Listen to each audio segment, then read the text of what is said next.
자, 다음 보실게요. 자, 5항입니다.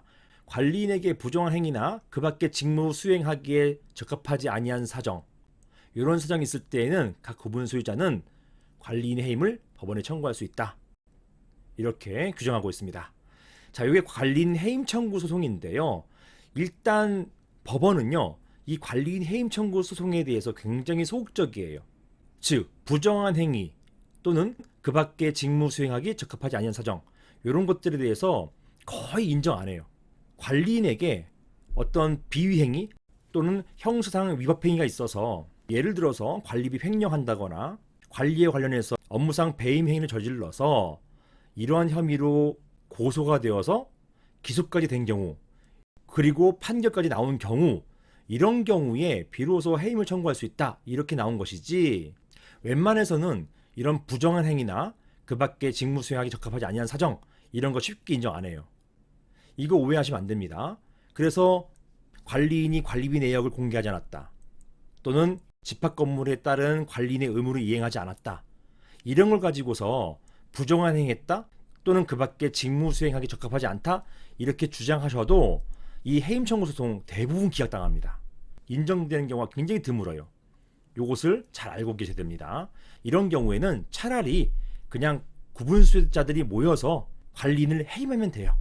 그때는요, 이런 부정한 행위나 그 밖에 직무 수행하기 적합하지 않은 사정, 이런 거 안 따집니다. 이유 불문하고 관련 집회를 열어서 해임하면 되는 것입니다. 이제 5항까지 봤는데요. 이 5항까지는 아시라고 제가 간단하게 설명을 드렸습니다. 자, 이제 핵심이 6항이죠. 오늘 6항 때문에 이 말씀을 드리게 된 것입니다. 한번 읽어볼게요.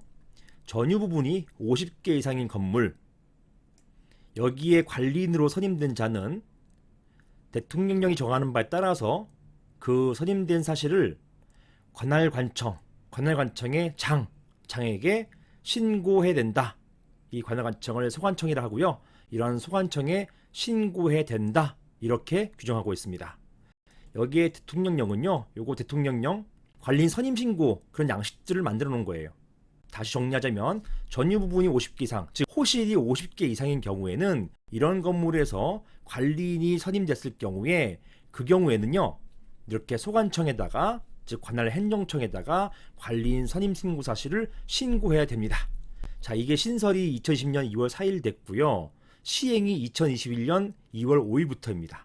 따라서 2021년 2월 5일 이전에 선임되신 관리인은 이런 관리인 선임 신고 하실 필요가 없어요. 그 이후에 관리인으로 선임되신 분만 이런 선임 신고를 하게 되는 것입니다.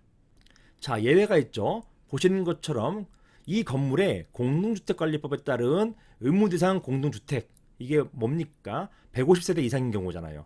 150세대 이상인 공동주택인 경우와, 또는 유통산업발전법에 따라서 대규모 점포 관리자가 있는 그런 건물일 때는, 그 경우에는 이런 의무가, 이런 신고 의무가 면제됩니다.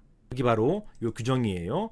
건물에, 집합 건물인데요, 여기에 아파트 입주자 대표회의가 있거나, 또는 여기에 대규모 점포 관리자가 있거나, 이런 경우에는 굳이 관리인 선임 신고를 할 필요가 없다, 이런 얘기가 되겠습니다. 자, 보시는 것처럼 이런 집합 건물 관리인 선임 제도에 대해서 그 개정 이유를 보시면 이렇게 돼 있어요. 요 문구거든요. 요거를 제가 정리해서, 집합 건물의 관리인 선임 제도를 도입하고, 이렇게 해서 집합 건물 관리가 보다 투명하게 이루어지도록 해서 국민의 안정적인 주거, 영업 환경을 조성하려는 것, 이것이 바로 이런 관리인 선임 신고 제도를 도입하게 된 그 이유가 된다. 이게 바로 집합 건물 관리인 선임 제도의 입법 취지가 되겠습니다.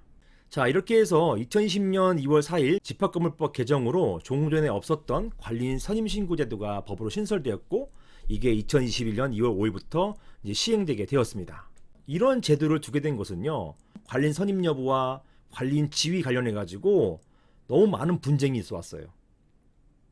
제가 집합건물 실무에서 소송할 때 대부분의 쟁점이 바로 이 관리인 선임 여부에 대한 부분입니다. 이런 분쟁의 원인이 되는 관리인 선임과 관련된 쟁점들을 사전에 관할행정청이 사전에 심사해서 추후 이로 인한 분쟁을 막고자 하는 것이 입법 취지라고 생각이 됩니다. 실제로 관리인 선임 신고를 위해서 관할관청에서 정해진 신고 양식에 따라서 접수하면, 이 경우에는 일정한 심사를 거쳐서 이러한 신고를 수리하고 있습니다. 자, 제 블로그에서 관리인 선임 신고서 이렇게 치시면 이렇게 나오죠. 이렇게 관리인 선임 신고서, 아까 말씀드린 대통령령에 이렇게 선임 신고서에 대한 내용이 들어가 있어요. 이렇게 선임 신고해야 된다라는 것입니다. 제가 이 신고서 양식을 별도로 올려놨으니까 필요하실 때 다운받아서 사용하시면 되겠습니다. 자, 돌아와서 이렇게 신고를 수리하고 있다라고 했잖아요. 이러한 행정청에 신고 수리하는 행위, 자, 이게 처분인지 여부, 요게 이제 문제될 수 있어요. 그 성질이 단순한 사실행위인지 아니면 처분, 즉 구체적 사실에 대한 법 집행행위로서 공권력의 행사 또는 그 거부인 처분인지, 이런 처분인지 여부가 문제될 수가 있습니다.